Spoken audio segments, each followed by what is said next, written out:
اس زمانے کے برے اور زناکار لوگ نشان طلب کرتے ہیں، مگر یونا کے نشان کے سوا ان لوگوں کو کوئی نشان نہ دیا جائے گا۔ اس نے دوبارہ یونا کے نشان کا ذکر کیا۔ جی یہاں وہ موت اور جی اٹھنے کا حوالہ نہیں دیتا، بلکہ یونا کے غیر قوم میں جانے اور قوم کو صحیح۔ چھوڑنے کا حوالہ دے رہا ہے۔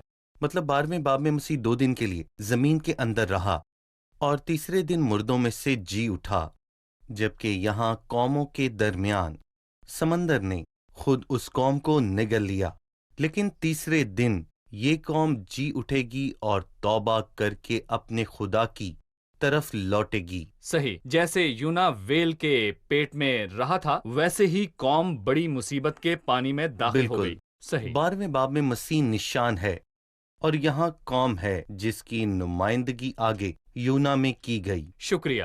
5ویں سے 12ویں آیت کا حصہ خمیر کے بارے میں بات کرتا ہے، اور ہم اس پر غور کریں گے کہ وہ خمیر جس سے مسیح نے خبردار رہنے کو کہا، جیسے اس نے فریسیوں اور صدوکیوں کو خمیر کہا۔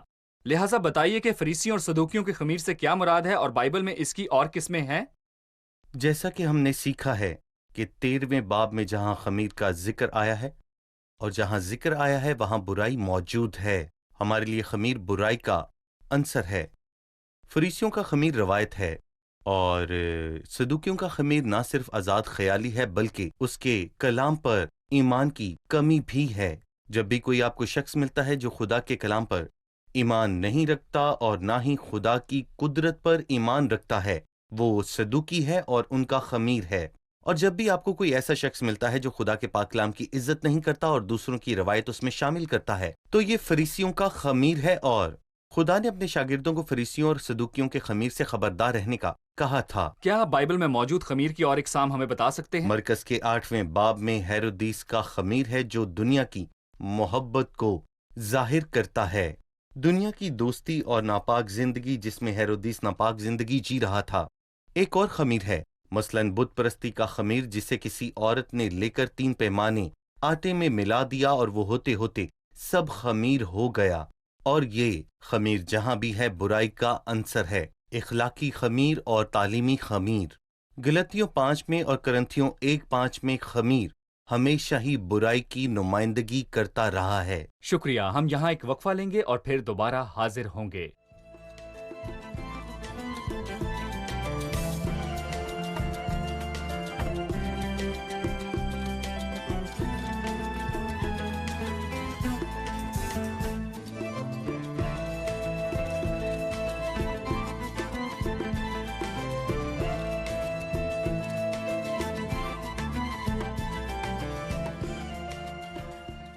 بھائی، اس سے پہلے کہ ہم مہمانوں سے سوال پوچھیں، میں 13ویں سے 20ویں آیت تک پڑھنے کی آپ سے اجازت چاہوں گا۔ ضرور۔ جب یسوع کیسریا فلپی کے علاقے میں آیا تو اس نے اپنے شاگردوں سے یہ پوچھا کہ لوگ ابن آدم کو کیا کہتے ہیں؟ انہوں نے کہا، بعض یوحنا بپتسمہ دینے والا کہتے ہیں، بعض ایلیا، بعض یرمیا یا نبیوں میں سے کوئی۔ اس نے ان سے کہا، مگر تم مجھے کیا کہتے ہو؟ شمعون پطرس نے جواب میں کہا، تو زندہ خدا کا بیٹا مسیح ہے۔ یسوع نے جواب میں اس سے کہا، مبارک ہے تو شمعون بریونا، کیونکہ یہ بات گوشت اور خون نے نہیں بلکہ میرے باپ نے جو آسمان پر ہے تجھ پر ظاہر کی ہے۔ اور میں بھی تجھ سے کہتا ہوں کہ تو پطرس ہے، اور میں بھی اس پتھر پر اپنی کلیسیا بناؤں گا، اور عالم ارواح کے دروازے اس پر غالب نہ آئیں گے۔ میں آسمان کی بادشاہی کی کنجیاں تجھے دوں گا، اور جو کچھ تو زمین پر باندھے گا وہ آسمان پر بندھے گا، اور جو کچھ تو زمین پر کھولے گا وہ آسمان پر کھلے گا۔ اس وقت اس نے شاگردوں کو حکم دیا کہ کسی کو نہ بتانا کہ میں مسیح ہوں۔ آئیے ناظرین سے سوال لیتے ہیں کہ وہ اس بارے میں کیا پوچھنا چاہتے ہیں۔ میرا سوال ہے، کیوں بائبل مقدس کو اس جگہ کا ذکر کرنے کی پرواہ تھی جہاں پر یسوع گیا تھا، جبکہ یہ واضح نہیں کہ اس جگہ اور یسوع کی پطرس کے ساتھ ہونے والی گفتگو میں کوئی تعلق ہے یا نہیں؟ جی بھائی، یہ جگہ اسرائیل کی سرزمین کے شمال میں ہے اور اس کا غیر یہودی نام ہے، جیسے کہ یہاں واضح ہے۔ کیسر یا فلپی کا علاقہ رومی سلطنت اور فلپی اور فلپس کا بادشاہ، لہٰذا یہ غیر یہودی ناموں کا مجموعہ ہے، اور اگر میں غلط نہیں تو میں کہہ سکتا ہوں کہ یہاں پر غیر یہودی ماحول بھی ہے مسیح کا ارادہ پوری غیر قوم میں کلیسیا کا اعلان کرنا اور جو تشکیل پا گئی تھی اس کا بتانا ہے، اور بے شک یہودیوں کے لیے دروازہ کھلا ہے، لیکن بنیادی طور پر اسے غیر قوم کے لیے بنانا ہے۔ صحیح۔ اس کے علاوہ بذات خود تحریک کے مسئلے میں ایک اور وجہ بھی ہے، جی، وہ یہ کہ کیونکہ اناجیل نئے عہد نامے کا تاریخی حصہ ہے، لہٰذا تاریخ ہمیشہ تمام واقعات کو اس کے ناموں، تاریخوں اور جغرافیائی جگہوں اور لوگوں کے ناموں کے ساتھ درج کرتی ہے۔ اسی لیے روح القدس نے ہمیں یقینی طور پر بتایا ہے کہ یہ معجزہ کون سی جگہ پر ہوا اور وہ گفتگو کس پہاڑ پر ہوئی، اور وہاں کون لوگ تھے، ان کے نام اور واقعات کی معلومات بھی درج کی گئی ہیں، کیونکہ یہ خدا کا کلام ہے۔ صحیح۔ پس اب ہم کلیسیا کے قیام کے حوالے سے اور الہام کے حوالے سے وجہ کو جانتے ہیں۔ بھائی یوسف، پہلے اعلان کے حوالے سے میرا ایک سوال ہے۔ جب مسیح نے کہا لوگ ابن آدم کو کیا کہتے ہیں، لیکن انسانوں کے دائرے سے کوئی درست جواب نہیں آیا، بلکہ خدا کی طرف سے پطرس کو ایک مکاشفہ دیا گیا، تو زندہ خدا کا بیٹا مسیح ہے۔ انسان کیوں اس مکاشفے تک نہیں پہنچ سکتے؟ انہیں کیوں باپ کی طرف سے مکاشفے کی ضرورت تھی؟ دراصل ہم اس باب میں 3 عہد دیکھتے ہیں، اور میں یہاں پر یہ کہہ سکتا ہوں کہ اس باب کے آغاز میں فریسیوں اور صدوقیوں کا مسیح کے خلاف موقف ہے اور لوگوں کی طرف سے ناسمجھی کی حالت۔ اور اگر آپ دیکھیں تو عمومی طور پر لوگ کیا کہتے ہیں کہ میں کون ہوں؟ در حقیقت انہوں نے کچھ غلط نہیں کہا، در حقیقت وہ کہتے ہیں کہ ہم نبیوں میں سے ایک ہیں، لیکن مسیح اس جواب سے بالکل بھی خوش نہیں تھا۔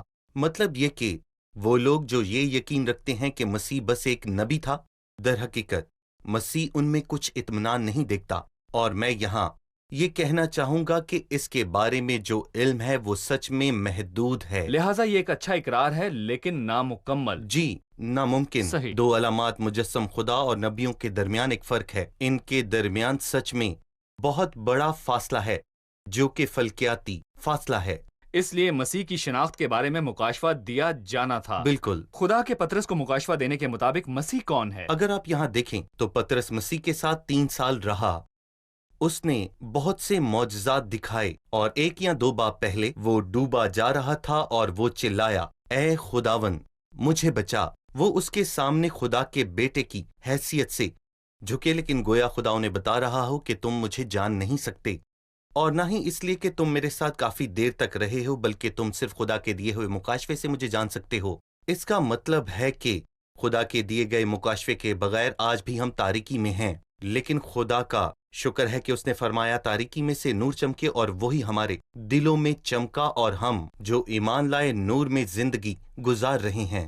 صحیح۔ بھائی یوسف، ہمیشہ یہ بات ہوتی ہے کہ مسیح کون ہے اور اس نے کیا کیا۔ صحیح۔ اس سے پہلے کہ وہ ہمیں بتائے کہ وہ کیا کرنے جا رہا ہے اور وہ کون ہے، وہ صحیح۔ کلیسیا اور موت جی۔ اور جی اٹھنے کے بارے میں بات کرے۔ صحیح۔ وہ بتاتا ہے کہ وہ کون ہے، اور آپ نے کہا کہ یہ ایک مکاشفہ ہے جو انسان کے اندر سے نہیں بلکہ یہ باہر سے آتا ہے، جو باپ نے پطرس پر ظاہر کیا۔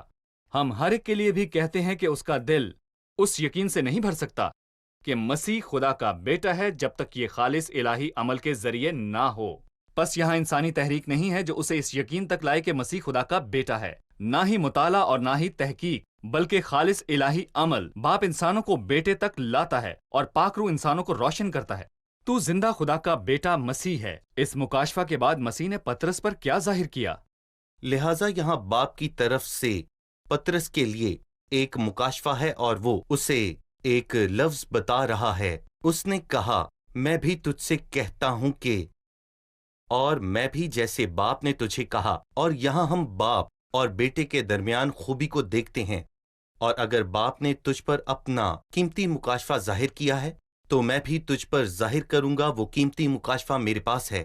مسیح کے پاس سب سے قیمتی چیز کیا ہے؟ یہ کلیسیا ہے، اس کی دلہن۔ اور مجھے یاد ہے پیدائش کی کتاب میں لفظ محبت کا ذکر 2 دفعہ آیا ہے۔ پہلی بار یہ پیدائش کے 22ویں باب میں، تو اپنے بیٹے اسحاق کو جو تیرا اکلوتا ہے جس سے تو پیار کرتا ہے ساتھ لے، اور دوسری دفعہ اس کا ذکر پیدائش کے 24ویں باب میں آیا ہے۔ اسحاق ربکا کو لے گیا اور اس سے محبت کی، اور اس نے اپنی ماں کے مرنے کے بعد تسلی پائی۔ اگر باپ نے پطرس پر بیٹے کو ظاہر کیا تو بیٹے نے پطرس پر کلیسیا کو ظاہر کیا۔ مطلب صاف ظاہر ہے کہ باپ نے بیٹے پر ظاہر کیا اور بیٹے نے پطرس کو کلیسیا کا بتایا۔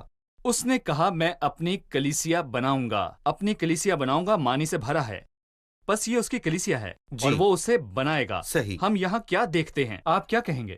اگر ہم اس کے موازنے میں پیدائش کا 2 باب پڑھیں تو خداوند نے آدم سے جو پسلی نکالی تھی اس سے ایک عورت بنا کر اسے آدم کے پاس لایا۔ یہاں موازنے میں ہمیں پتہ چلتا ہے کہ بنانے والی ہستی خداوند خدا ہے جو اسے آدم کے پاس لایا، اور یہاں پر دوسرا آدم ہے جو کلیسیا کو بنا رہا ہے، اور افسیوں 5 کے مطابق وہ اسے اپنے بیٹے کو پیش کرے گا، ایک ایسی جلال والی کلیسیا بنا کر دے گا۔ لیکن موجودہ دور میں مسیح اپنی کلیسیا تیار کر رہا ہے، اور اٹھائے جانے کے وقت جب کلیسیا کامل ہو جائے گی تو وہ اسے اپنے حضور حاضر کرے گا، اور عالم ارواح کے دروازے اس پر غالب نہ آئیں گے، اور جو کلیسیا مسیح نے بنائی اس کے خلاف دوزخ کی فوج کی تمام تر سازشیں غالب نہ آئیں صحیح۔ گی۔ اس کے بعد 19ویں آیت میں جو کہا گیا اس پر میں آپ سے بات کرنا چاہوں گا۔ صحیح۔ اور خداوند پطرس کو کیا دے گا؟ میں جی۔ آسمان کی بادشاہی کی کنجیاں تجھے دوں گا، اور جو کچھ تو زمین پر باندھے گا وہ آسمان پر بندھے گا، جی۔ اور جو کچھ تو زمین پر کھولے گا وہ آسمان پر کھلے گا۔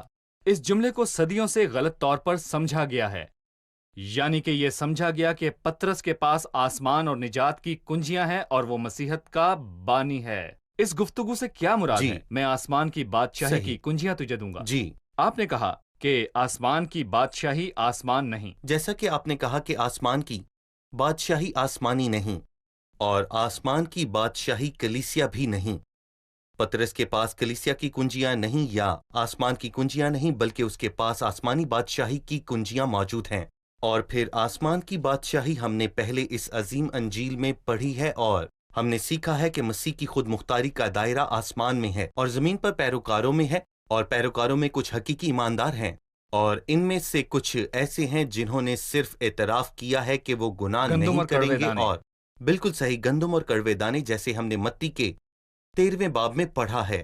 35 کوس کے دن کس نے یہودیوں کے لیے آسمانی بادشاہی کا دروازہ داخل ہونے کے لیے کھولا؟ وہ پطرس تھا پطرس۔ اور کوئی نہیں۔ اور اس کے بعد پھر اعمال کے 10ویں باب میں غیر قوموں کے لیے دروازہ کس نے کھولا؟ پطرس نے۔ اور اعمال کے 15ویں باب میں کس سامری۔ نے کہا؟ سامری۔ اس سے بہت پہلے خدا نے انتخاب کیا کہ غیر قومیں میرے وسیلے سے سنیں اور میں ان کے لیے دروازہ کھولتا ہوں، اور لہٰذا پطرس نے یہودیوں کے لیے کھولا، اور پھر اس کے بعد اس نے غیر قوموں کے لیے دروازے کو کھول دیا۔ مطلب کہ پطرس کے پاس کھولنے کی کنجیاں ہیں لیکن بند کرنے کے لیے نہیں۔ اس لیے آج ضرورت نہیں کہ پطرس آسمان سے نیچے کھولنے کے لیے آئے۔ اگر کسی کو نجات چاہیے تو پطرس کی ضرورت نہیں۔ جو کوئی بھی خداوند کا نام لے گا نجات پائے گا، اور پطرس نے بھی یہی کہا تھا، اور کسی دوسرے کے وسیلے نجات نہیں۔ اور یہ اس نے اعمال 4:12 میں کہا تھا۔ پس پطرس نے دروازہ کھولا اور اسے کھلا رہنے دیا۔ جو کوئی داخل ہونا چاہتا ہے وہ ہو سکتا ہے۔ اور اس نے کسی دوسرے جانشین کو کنجی نہیں دی۔ کوئی جان پس نشین پطرس نہیں۔ کے بعد کسی کو اختیار نہیں کہ ایک کے لیے دروازہ کھولے اور کسی دوسرے کے لیے بند کر دے، یا جسے آج کل ہم محرومیاں کہتے ہیں۔ آسمان کی بادشاہی سے کسی کو محروم کرنا یا کسی کو آسمان کی بادشاہی میں داخل کرنا پطرس نے کھولا، اور اب آسمان کی بادشاہی کا دروازہ کھلا ہے، اور مجھے ضرورت نہیں کہ کوئی کھولے، کیونکہ پطرس نے جو کھولا اسے بند نہیں کیا۔ اس نے دروازہ کھلا چھوڑ دیا، اور جو اسے بند کرے گا وہ مسیح ہے، اور جب وہ اپنی کلیسیا کو لینے آئے گا متی 25 میں وہ کہتا ہے پھر دروازہ بند ہم نے ہوگا۔ بار بار اس بات کو دہرایا ہے کہ یہ آسمان نہیں اور یہ کلیسیا نہیں، بلکہ یہ آسمان کی بادشاہی ہے، دائرہ۔ اس دائرے کو جسے پطرس نے کھولا تھا جب وہ زمین پر تھا، اور وہ صحیح۔ دروازہ ابھی تک کھلا ہے۔ ہم یہاں ایک وقفہ لیں گے اور پھر دوبارہ حاضر ہوں گے۔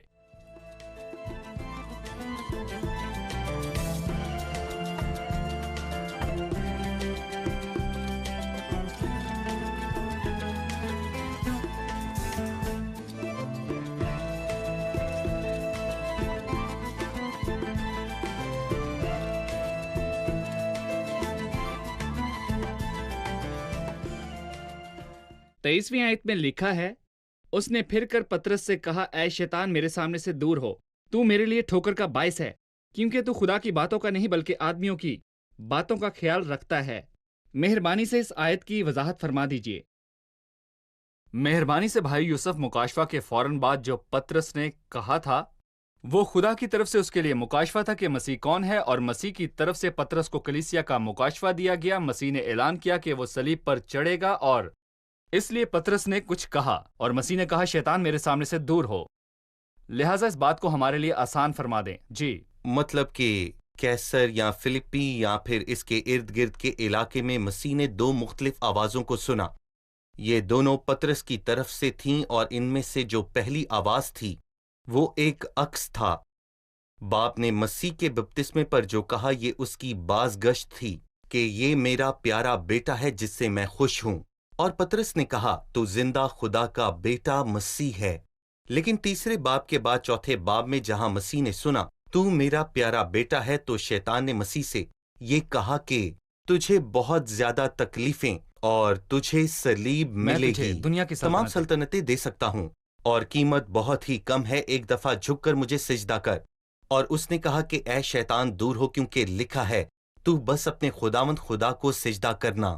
بدقسمتی کے ساتھ پطرس جو مسیح کے بارے میں اس کے مکاشفہ کے لیے باپ کی آواز تھا، افسوس ہے کہ وہ شیطان کی آواز بن گیا تاکہ وہ مسیح کو صلیب پر جانے سے روک سکے۔ اور مرکز کی انجیل کے اس حصے میں اضافہ ہے پطرس کو یہ کہنے سے پہلے کہ اے شیطان میرے سامنے سے دور ہو، گویا مسیح اسے بتانا چاہتا ہے کہ اگر میں صلیب پر نہیں گیا تو یہ کہاں جائیں گے، تم اور میں کہاں پر ہوں گے؟ اور بے شک ہم ہمیشہ کے لیے نامعلوم راستوں پر چلے جاتے، ہم عذاب میں ہوتے اور باہر تاریکی ہوتی، لیکن لکھا ہے کہ باپ نے ہم سے ایسی محبت رکھی کہ اس نے اپنا اکلوتا بیٹا ہمیں بخش دیا، اور جو کوئی اس پر ایمان لائے ہلاک نہ ہو بلکہ ہمیشہ کی زندگی پائے۔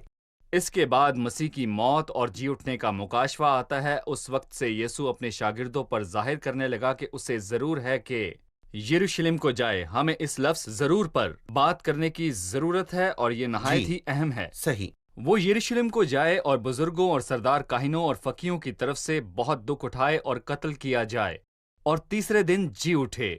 ایک شخص جو اپنی موت کے بارے میں پیشن گوئی کر رہا ہے کہ وہ کب مرے گا، کب وہ زندہ ہوگا، اور وہ کس طرح مرے گا، اور اسے کون مارے گا۔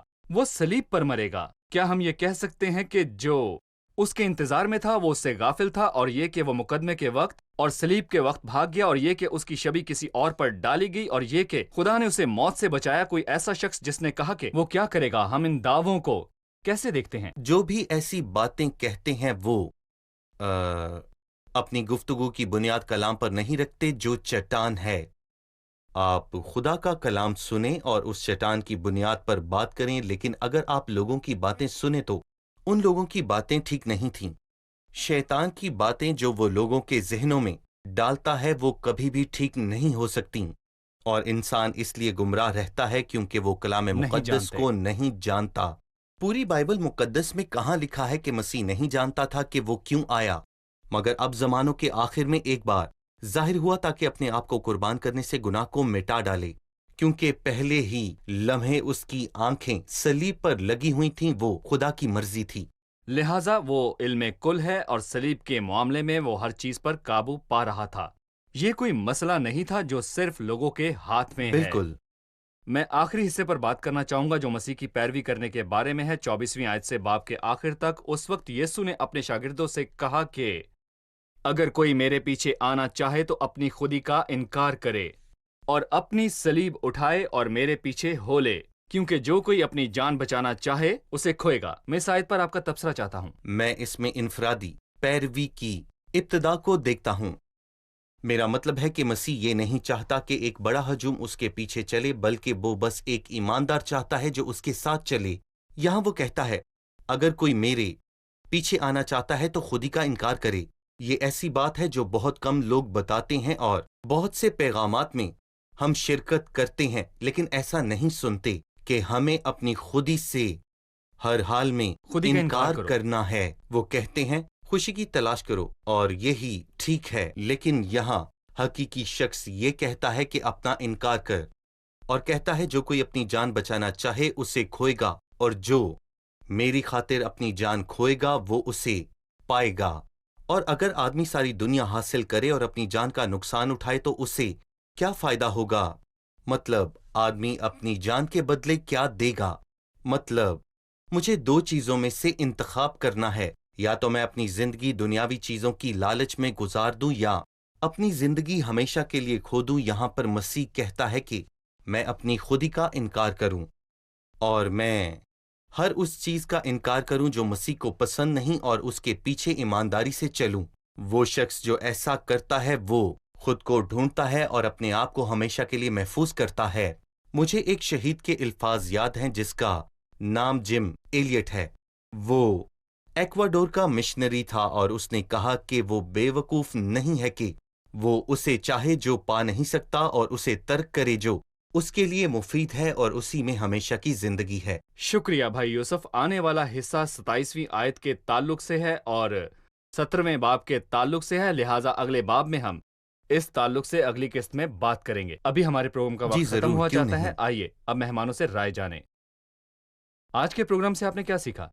اپنے معاملات کو طے کرنے میں خداوند کی مضبوطی کو جان کر متاثر ہوا۔ جب پطرس نے سچ کا اعلان کیا کہ مسیح خدا کا بیٹا ہے، جب باپ نے اس پر سچ کو ظاہر کیا، خداوند نے اس سے کہا کہ تو پطرس ہے، اور اس نے اس کی تعریف کی اور کہا وہ اس چٹان پر اپنی کلیسیا بنائے گا۔ لیکن جب پطرس نے کچھ غلط کیا تو خداوند نے اس سے غصے سے جھڑکا اور کہا، اے شیطان، میرے پاس سے دور ہو، اور خدا ہم سے یہی چاہتا ہے۔ آیت 24 میں وہ کہتا ہے، اگر کوئی میرے پاس آنا چاہے تو اپنی خودی کا انکار کرے اور اپنی صلیب اٹھائے اور میرے پیچھے ہو لے۔ لہٰذا ہمیں خود کو مسیح کے لیے بدلنے کی ضرورت ہے۔ صحیح۔ ہم میں سے کوئی بھی اہمیت نہیں دے سکتا اور نہ ہی سمجھ سکتا ہے کہ مسیح خدا کا بیٹا ہے جب تک وہ شخصی طور پر مکاشفہ ظاہر نہ کرے۔ صحیح۔ یہ بات ہماری حوصلہ افزائی کرتی ہے اسی حصے میں جس میں باپ نے ظاہر کیا کہ بیٹا کون ہے۔ زندہ خدا کا بیٹا مسیح ہے۔ اسی میں کلیسیا کا مکاشفہ آتا ہے، میں اس چٹان میں اپنی کلیسیا بناؤں گا۔ شکریہ، خدا آپ کو برکت دے۔ بھائی یوسف آپ خدا کا آپ کو بھی برکت دے۔ شکریہ۔ عزیز ناظرین، اس باب میں ہم نے مکاشفات کو دیکھا، براہ راست مکاشفات کو، کہ مسیح کون ہے اور مسیح کے کام کے بارے میں اور وہ اپنے آپ میں کون ہے، اور کلیسیا کے بارے میں، زمین پر الہی منصوبے اور صلیب کے منصوبے کے بارے میں، اور موت اور جی اٹھنے کے بارے میں دیکھا۔ اور آپ اس وجود کے رکن بن سکتے ہیں جو ہمارے خداوند نے اس زمین پر بنایا ہے، جسے کلیسیا کا نام دیا گیا ہے، جب آپ اپنی زندگی اس مقدس ایمان پر بناتے ہیں کہ مسیح خدا کا بیٹا ہے۔ اگلے پروگرام میں پھر ملیں گے۔ خدا آپ کو برکت دے۔